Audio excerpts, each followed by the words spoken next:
হিন্দুদের রাজধানী দিল্লি শহর, ভারতের দিল্লিতে আজও দাঁড়িয়ে আছে কুতুব মিনার। কোন কুতুবের নামে সে মিনার দাঁড়ানো আছে আজ দিল্লি শহরে?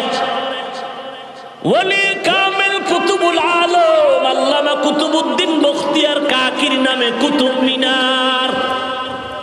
কেমন কুতুব তিনি বলবো কি? সামান্য সময় ইন্তেকালের আগে খাদেম রে বলে গেলেন, ও খাদেম, সময় বাকি নাই, ইন্তেকাল হয়ে যাবে, দুইটা ওসিয়ত করে যাই, পালন করবা। এক নাম্বার, ইন্তেকাল হওয়া মাত্র তাড়াতাড়ি কবরে জানাজা পড়ায় দাফন করবা। কারণ নবীজির হাদিস হলো, মাইয়েতের উপরে রাখবা না, বেশিক্ষণ রাখলে মাইয়েতের কষ্ট হবে। আমরা করি উল্টা, বরফ মার, মেডিসিন মার, 3 দিন হয় রাখ মাটির উপরে বাক্সা খিলাইয়া। কেন? সন্তান সিঙ্গাপুরে আছে, ও আসতে হবে। কেন? বলে আসবে কেন? আসার পরে বাবার গলা জড়ায় চিৎকার দিবে, চিৎকার দিলে কি হবে? বাবায় জিন্দা হয় সন্তানের আব্বু কায়া ডাক দিবে। তাহলে এই সময়টা কেন? নবী কয় তাড়াতাড়ি দাফন কর। তুই কেন চালাকি করলি রে মুমিন? নবীর কথা মতো দাফন করার পরে সন্তানটা আসিয়া বাবার গলা জড়ায় যে চিৎকারটা দিত, ওই চিৎকারটা যদি মসজিদে গিয়া দেয়, বাবার কবরের আযাব মাআফ। এই খাদেম, 1 নম্বরে আমার জানাজা তাড়াতাড়ি পড়ায় কবরে দিবি। 2 নম্বর, আমি কুতুবউদ্দিনের মরণের খবর পাইলে ভারতের হাজার হাজার উলামায়ে কেরাম আসবে, জানাজার ইমামতির জন্য ময়দানে হাজির হবে। খাদেম, ভালো করে শুনে নাও, আমার জানাজা যে কোনো আলেম আইসা না পড়ায়, আমার কথাটা তুমি বলে দিও, আমার জানাজা ওই ব্যক্তি পড়াবে যার মধ্যে 4টা গুণ থাকবে, সে আমার জানাজা পড়াবে। তুমি উলামায়ে কেরামদের সামনে এই 4টা গুণের কথা বলবা। কুতুবউদ্দিনের কথা মতো এই 4 গুণওয়ালা আলেম যদি থাকো, জানাজা পড়ায় দাও। যদি 4 গুণওয়ালা ব্যক্তি না থাকে, আমি কুতুবউদ্দিনের জানাজা যেন না পড়ায়। আল্লাহর ওলি কুতুবউদ্দিনের ইন্তেকাল হয়ে গেল। খাদেম ময়দানে লাশ হাজির করে ঘোষণা দিলেন যে মহাসমুদ্রের উলামায়ে কেরাম 1 নাম্বার ওসিয়ত করলেন আমাদের কুতুবউদ্দিন শায়েখ, তাড়াতাড়ি জানাজা কমপ্লিট করে দাফন করো। 2 নাম্বার ওসিয়ত হলো, 4 গুণওয়ালা ব্যক্তি যদি থাকো, তাড়াতাড়ি জানাজার ইমামতি করে জানাজা পড়ায় দাও। 4 গুণওয়ালা ব্যক্তি যদি না থাকো, জানাজার সামনে আসবা না। 4 গুণের মধ্যে 1 নাম্বার গুণ হলো, যেই বান্দা জীবনে কোনদিন আসরের 4 রাকাত ফরজ নামাজের আগে আরো 4 রাকাত সুন্নাত আছে, যেগুলো পড়লে সওয়াব, না পড়লে গুনাহ নাই, জীবনেও ওই 4 রাকাত সুন্নাত কখনো ছাড়ে নাই। 1-2 মাস ধাক্কা দিয়ে নেওয়া যায়, জীবনেও আসরের 4 রাকাত ফরজ নামাজের আগে আরো 4 রাকাত সুন্নাত ছুটে নাই। ময়দান গেছে লবণের মতো দুর্বল। এই কি সম্ভব? এইভাবে কয় গুণ? ঘুমান এইভাবে কয় গুণ? 1 নাম্বার গুণ, জীবনেও আসরের 4 রাকাত ফরজ নামাজের আগে আরো 4 রাকাত সুন্নাত জীবনে ছুটে নাই। খাদেম একটা একটা করে 4টা গুণ বলেন আসেন। 4 গুণওয়ালা জানাজা পড়ায় দেন, ময়দানে আওয়াজ নাই। খাদেম আবার চিল্লায় বলেন আসেন, খবর নাই। আবার চিৎকার দিয়ে বলে আসেন, খবর নাই।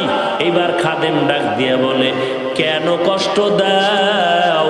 4 গুণওয়ালা মানুষ তো আছো, না থাকলে তো কুতুবউদ্দিন এমনিতেই বলিয়া যাইতেন না। কষ্ট না দিয়া জানাজা পড়ায় দাও। আল্লাহর বান্দা খাদেম যখন চিল্লায়া বলল, ময়দানের পেছন থেকে এক আল্লাহর গোলাম চিল্লায় আমাকে রাস্তা করে দাও, কুতুবউদ্দিনের কাছে যাওয়ার জায়গা দাও। সবাই তাকায় দেখে এক আল্লাহর বান্দা রুমাল দিয়া চেহারা ঢাকিয়া কান্না করতে করতে কুতুবউদ্দিনের কাছে যায়। সামনে গিয়া বলে, রে কুতুবউদ্দিন, এমন একটা সর্বনাশ করলি, আমার এই 4টা গুণের খবর আমার আল্লাহ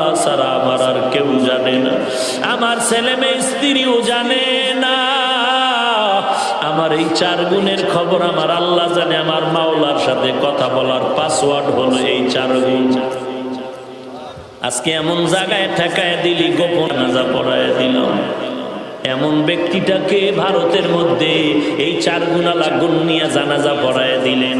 ইতিহাস পড়ে দেখো, ভারতবর্ষের ইতিহাস। ওই বান্দা জংলার কোনো মনীষী না, কোনো সাধক না, পীরের কোনো খানকার নির্ধারিত কোনো পীর না।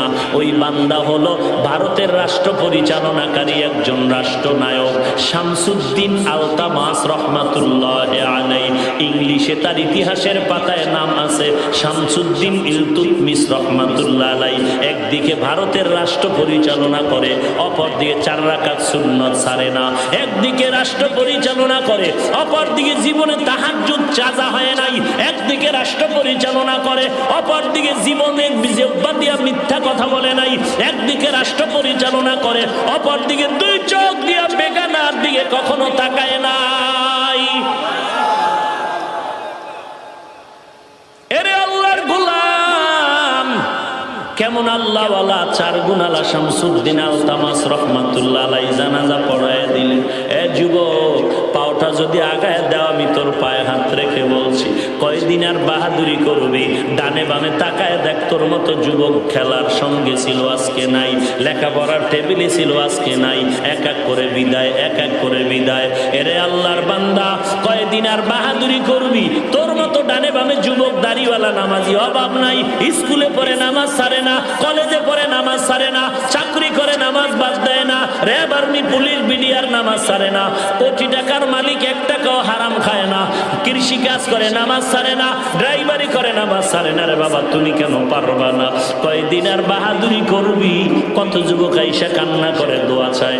এই আজকেও একজন আইসা কান্না করে দোয়া নিল, বয়ান শুনিয়া দাড়িটা লম্বা করছি, আমার মতো জাহান্নামের আসামি এই জমিনে আর কেউ ছিল না।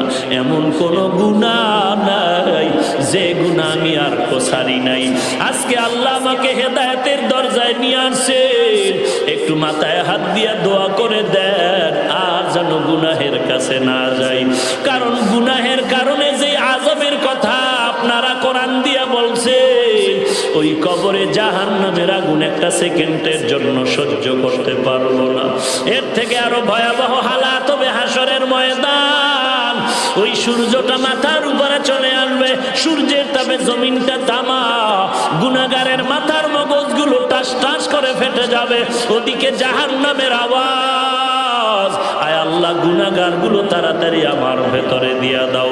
একদিকে আমার আল্লাহ রাগান্বিত আওয়াজ নিয়ে বলবেন, আমতাজুল ইয়াউমা আইয়ুহাল মুজরিমুন।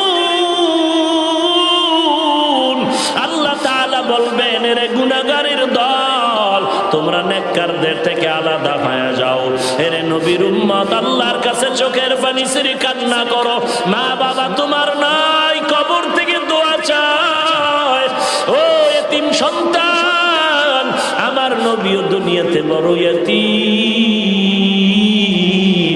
এরপরও তায়েফের ময়দানে কত রক্ত ঝরাইলেন দিনের জন্য।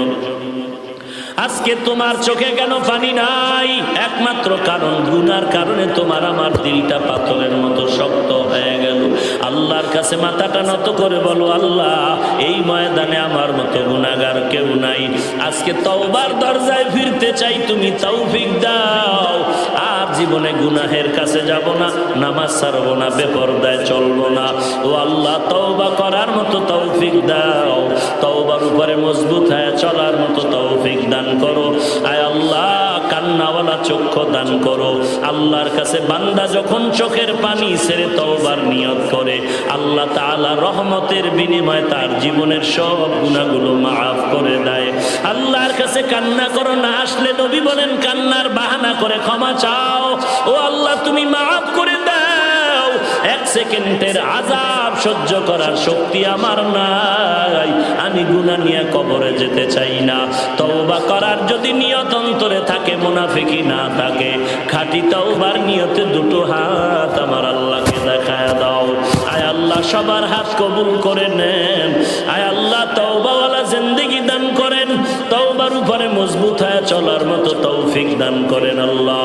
আয় আল্লাহ নবীজির সুন্নাত ওয়ালা জিন্দেগি দান করেন, আমিন। আলহামদুলিল্লাহি রাব্বিল আলামিন।